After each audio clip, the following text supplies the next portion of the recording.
The Northern Elders Forum is calling for President Muhammadu Buhari to be impeached over his failure to secure Nigeria. Spokesman Hassim Ahmed Baba says the nation cannot wait 2 more years for Buhari to address the issues of insecurity. Well, he says those who have the responsibility to protect the country must do so and until stop making promises.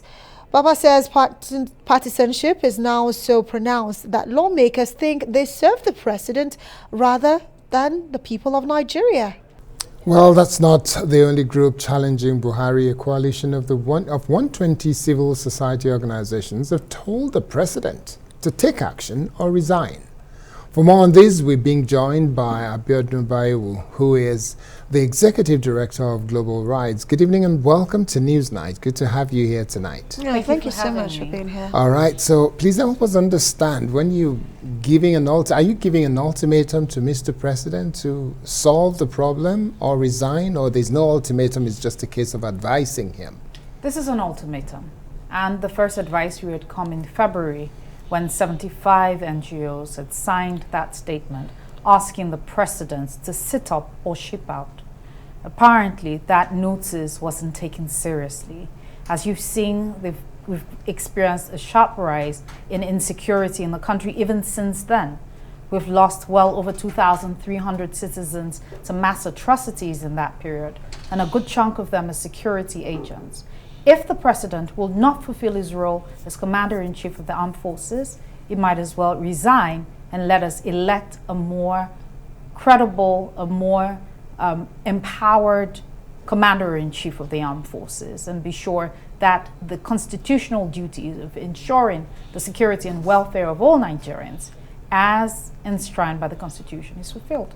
Well, are you aware of the warning that was given out by the DSS not too long ago, saying that any element who are calling for the president's head or even trying to foment some sort of trouble in the country will be dealt with decisively? Don't you think this might fall under that category of people that the DSS was warning with that statement they released? I think not.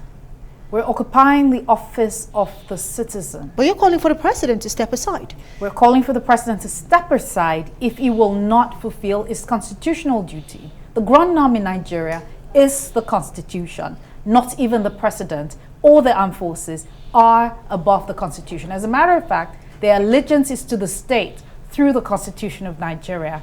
They must fulfill the Constitution. We as citizens have a duty to hold the president and every elected officer bound by their constitutional obligation.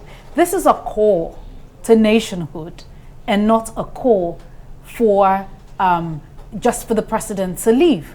We're not pleased to ask the president to leave. No one sleeps easy in Nigeria today. Okay, so what is it you're asking the president to do? Are you saying a week, a month, a year? What period? He still has just about 2 years to go, or just about 2 years to go. Unfortunately, it doesn't seem like Nigeria has 2 more years to go. Now, the mass atrocities report for 2020 shows a sharp rise of 43% increase in the number of fatalities from mass atrocities from 2019. In the first quarter of 2021, we have also seen a sharp rise from the numbers we have in 2020. That in itself is bothersome when you think that we will then allow another 2 years of those types of killings in their escalating volumes to continue. Sorry to interject, but what timeline are you attaching to your deadline? And even this mass action, what does it really mean? The mass action means that Nigerians will show the president their displeasure at the spate of insecurity, their concern and displeasure at the spate of insecurity. First of all, in the last week of May, and subsequently, yes, even women's groups are planning to continue to hold peaceful demonstrations and expressing their dissenting opinions through diverse means across the country for the rest of the year. Nigerians are really tired of the state of things. Well, we understand. We live in the same society as you do, but let's look at the fact that 125 civil society advocacy group had made a demand on the president prior to now, talking about February, and you even made a demand on the National Assembly to say if he does not step aside, you need to start some impeachment proceedings. But it seems like that's not even yielding enough results. So as an advocacy group now, not just you now, the 125 of you and even the other Nigerians who are tired of what's going on in the country, what more do you think you need to be doing right now to really effect the change that you desire? Because it seems like advocacy might not be enough with what we've seen so far. It's actually 127 civil society groups. And one of the things we're telling the National Assembly is we asked you to go there to represent citizens, not the president. Your allegiance is to the Nigerian state. If you do not sit up, we will start to call you back. And so those calls for the people in the National Assembly who think that they are not affected by all of this will start. And will start in earnest from the end of this month. Okay.